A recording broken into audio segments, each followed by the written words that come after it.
Iowa, Wisconsin. Who's got the better program? Welcome to the Voice of College Football. And if you enjoy the content, please hit the like button and subscribe here. And join us every Tuesday for our Hawkeyes live show with Corey Bratta. We go live with you every Tuesday at 4:30 Central. Bring your comments and questions. All right, we had the conversation last week with Corey concerning Iowa and Wisconsin. I talked to college football fan bases from all over the country. We've got 25 team channels, so check them out. And there is a perception out there clearly among most college football fans that Iowa and Wisconsin are joined at the hip in regards to the approach to college football from a program standpoint, the style of play on the field, also just in regards to their results, their level of play, their quality of play, and their accomplishments. Iowa, Wisconsin, like that. So let's check out the last 20-plus years, basically since Kirk Ferentz took over the program at Iowa in 1999. So to be fair to Coach Ferentz, we are going to back up the comparison to the year 2000 to make it a 21st century comparison, also to give him a bit of a buffer because Kirk Ferentz took over what was at the time, despite the legendary status and accomplishments of Hayden Fry, a bad Iowa football program in 1999, and he went 1-10 in that 99 season. Meanwhile, in Madison, Wisconsin, Barry Alvarez had it rolling in his 11th season at that point, winning back-to-back Big Ten championships and back-to-back Rose Bowls. So take off the first year of 1999. Let's make the comparison since the year 2000. Iowa's record during that time, the 23 seasons, 185 wins, 105 losses. That's 115-75 in the Big Ten. There you see the percentages there. Compared to Wisconsin, the Badgers during that same time have won 13 more games, lost 15 less games, and they've got a 6 to 7 to 8 game better record in the Big Ten. The record is different because of the COVID season in the year 2000, in which everybody played a different amount of games. Wisconsin, decidedly better, not substantially better than Iowa during these 23 seasons, but certainly have the edge on the Hawkeyes. If we look at the AP poll and the finishes for each season, Iowa has been in the top 25 at season's end less than half the time, surprisingly. Just 10 out of the 25 seasons have the Hawkeyes finished in the final AP poll, 5 times in the top 10, just once since 2010. That was, of course, after going to the Big Ten championship game and losing the 2015 Rose Bowl. And for Wisconsin, decidedly more top 25 appearances with 18, and 8 of those top 10 finishes. If we look at bowl record, Iowa 10-9, Wisconsin 13-9, and Iowa would have gone to a bowl game, of course, in 2020 with a 6-2 record, but based on COVID regulations, that bowl game was canceled against Missouri. The Hawkeyes are 1-2 in major bowl games, having gone to the 2002 Orange Bowl, winning the Orange Bowl in 2009 against Georgia Tech, and then, of course, that Rose Bowl disaster against Christian McCaffrey and Stanford. For Wisconsin, they've played in 6 major bowl games, and the Badgers are 2-4.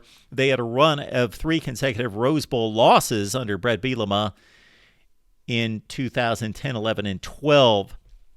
The Hawkeyes have won 2 Big Ten championships under Kirk Ferentz, 2002 and 2004. Both of those are shared titles with Ohio State and Michigan those 2 years before the Big Ten championship game started in 2011.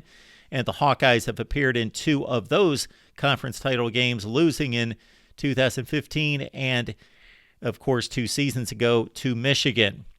For the Badgers, 3 Big Ten championships, those coming in those 3 Rose Bowl seasons of 2010, 11, and 12. They've gone to 5 Big Ten championship games. They have won 2, and they've lost the last 3 appearances against Ohio State in 2014, Penn State in 2016, and against the Buckeyes in 2019.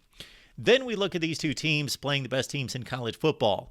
And, of course, most of this competition has come within the Big Ten, but when they go to bowl games, they typically take on ranked teams as well. Just wanted to check out how the Hawkeyes and the Badgers stack up playing ranked teams, and I took these rankings at time of kickoff. Of course, it would take forever to go through each season and check out whether that particular team made it into the top 25 at season's end. So this is a ranking at time of kickoff. Keep under consideration that some of these teams ascended and played better, and others faltered and didn't finish in the top 25. But it gets a clear indication, because there's so many games played, that most of these teams turned out to be really good football teams that we are comparing these two programs against. 31-45 is the record for Iowa against ranked opponents since 2000. The record just slightly better for Wisconsin at 37-51. They have played 88 games against ranked teams. Iowa 76. I would basically come to the conclusion there that Wisconsin has played better non-conference schedules. There's no question about that. They played Alabama several years ago, home and home with BYU, also home and home in neutral site games, Lambeau Field and Reliant Stadium in Houston against LSU, and Wisconsin has typically taken on tougher non-conference competition. And obviously, they've played better teams in bowl games, having gone to more bowl games and also playing 6 major bowl games against Iowa's 3. All right, let's look at recruiting rankings. And these are fairly similar, although, again, the Badgers would have the edge. Those are all of Iowa's recruiting rankings going all the way back to 2006. So the best recruiting class that they've had based on the numbers was just a few years ago at number 27. And the worst recruiting class for Iowa, they had a stretch there around 2010 of number 56, 58, 59. When you add it all together, the Iowa recruiting ranking on average is about number 43 in the country. For Wisconsin, it is number 37 in the country based on these rankings. And there you see the Badgers class this past season at number 38, their best class. Ironically, the same season that Iowa had its best class, and that was just in 2021 when the Badgers brought in, and Paul Chryst at the time, number 16 in the recruiting rankings, the worst. I don't know what happened this particular season, but Wisconsin brought in the 65th class in the nation one particular year. All told, Iowa has signed 1 5-star since 2000. Wisconsin has signed 3, and if you look at the 4 stars that each program has brought in, Iowa with 30, Wisconsin with 43.